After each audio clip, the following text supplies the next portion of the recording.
2014 मसीहार एक हत्याकांड मामलार आज विचार करी अतिरिक्त जिला और दौरा जज मंजुलता लेंका दफा 302 रे 4 जन अभियुक्त आजीवन कारादंड दंडादेश शुणाई। प्राय 12 वर्ष पर मामलार राय प्रकाश पाइथिला बेले अभियुक्त मान हेले बाणपुर अंचल आशीष विश्वाल, मानस पात्र, सनातन विश्वाल और आलोक विश्वाल। एथिरे पूर्वरु 2 जन अभियुक्त पूर्णचंद्र विश्वाल और श्रीनिवास विश्वालंकर मृत्यु घटिछि। मामलारू जना जाइछि बाणपुर थाना हलंतरा ग्रामर प्रशांत बिसोई ग्रामर एक कंक्रीट रास्ता निर्माण करुथिले। एही घटना को नहीं अभियुक्तंक मध्यने गंडगोल घटिथिला। हत्याकांड दिन रातिरे उपरुक्त अभियुक्त माने खंडा, भुजाली, बोमा आदि मारणास्त्र धरी प्रशांत घर निकट को आसीथिले। सेठारे आक्रमण और बोमामाड़ करथिले।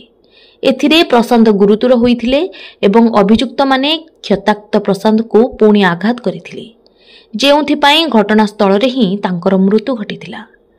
प्रशांत को मृत्यु को नहीं प्रशांत को मां बाणपुर थाना रे लिखित अभियोग करथिले। अभियोग उपरे बाणपुर पुलिस 311/14 मामला रुजु करी अभियुक्त को गिरफ्त करी कोर्ट चालना करथिला। एही मामलार विचाराधीन थिला। एही मामलार विचार करी अतिरिक्त जिला और दौरा जज प्रथम साक्ष्य प्रमाण को भित्ति करी 4 अभियुक्त को आजीवन कारादंडर दंडादेश शुणाइछन्ति। ब्यूरो रिपोर्ट, शुभ खबर।